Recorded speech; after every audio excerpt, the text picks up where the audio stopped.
Thank the chairman, the gentleman from Michigan. Mr. Speaker, I rise in strong support of the Gabriella Miller Kids First Research Act.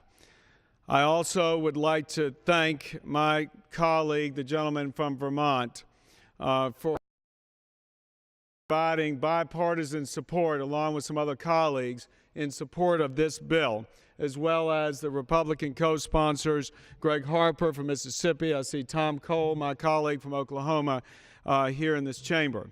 I also would like to recognize, for those colleagues who are here in the chamber, we are joined by Gabriella Miller's parents in the gallery, Ellen and Mark Miller. I want to thank them for their courage in being here. I want to thank them for their understanding of what goes on this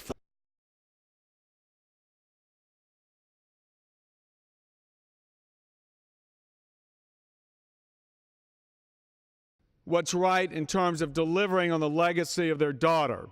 Now, Mr. Speaker, Gabriella Miller, a young girl from Virginia, was only 9 years old when she found out she had an inoperable brain tumor the size of a walnut and wasn't given long to live.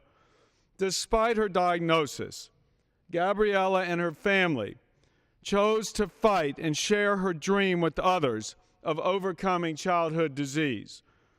Gabriella was so determined that she captivated people's hearts at rallies, online, with videos of her life, into raising awareness for pediatric research for other children, with the hope that they would not have to suffer the same fate. In her last few months, Gabriella left a mark on the world that will never be forgotten. Mr. Speaker, there's no question that Washington has a spending problem. But the problem is not only that we spend too much, but that we're spending taxpayer dollars on the wrong priorities. Medical research for children should be a national priority. The first, to strengthen pediatric research networks. The President signed the bill into law last month.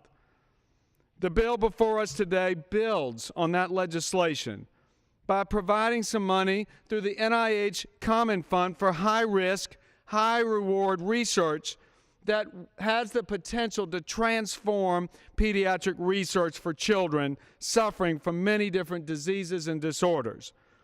For the first time, Congress will establish a Pediatric Research Initiative Fund that will serve as an accountability mechanism to help ensure that dollars are reaching their intended target.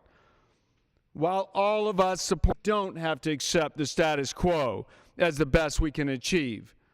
Yes, the NIH needs taxpayer resources, but it matters how we invest and apply those dollars. Now, Mr. Speaker, some of my colleagues on the other side of the aisle say this is just a drop in the bucket compared to the sequester cuts.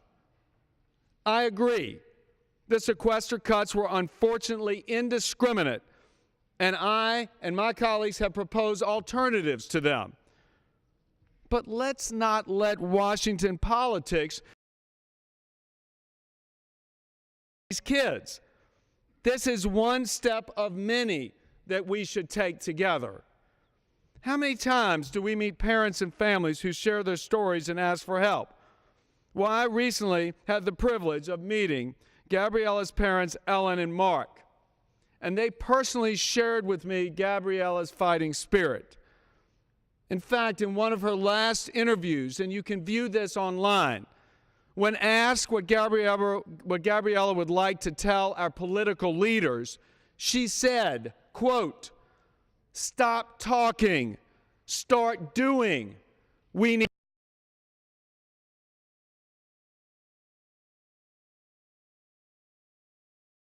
this building. This legislation has tremendous support. The leading children's research hospitals, United for Medical Research, and over 100 patient advocacy groups support this bill. Currently, it leads all other bills on cosponsor.gov with over 2,500 citizen co-sponsors. Now, this kind of support is great, but what matters now are the members of this House and how they vote. The question before members today is simple. What is more important? Finding cures for our children or balloons for party conventions and catering for politicians? The bottom line is this bill is a choice between allocating monies for political conventions or pediatric medical research. That's the choice. The bill isn't just about a government agency or taxpayer dollars. It's not about Democratic issues or Republican issues. It's about a cause, frankly, that should unite each and California. This is a serious first step. It is not everything.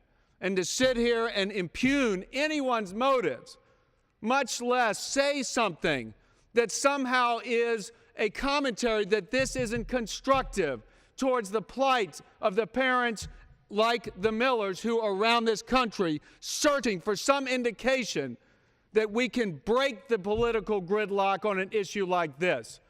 And I align myself with the comments of my colleague from Vermont who says, can't we just put down the battle axes for something like this? Can't we all do that for somebody like Gabriella?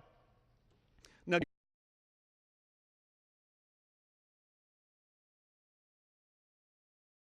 that all of us stand united today and join in this fight.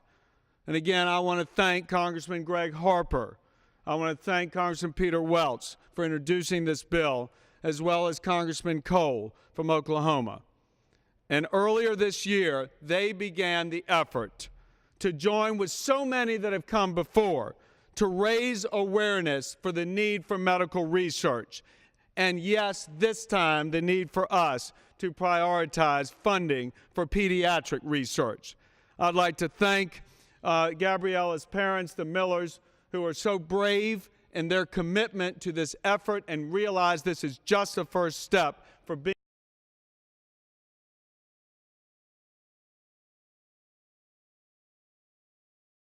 this bill. And I yield back. The gentleman yields back. All members should be reminded that it is not in order to introduce or to bring to the attention of the House occupants of the gallery. The chair will remind all persons in the gallery that they are here as guests of the House and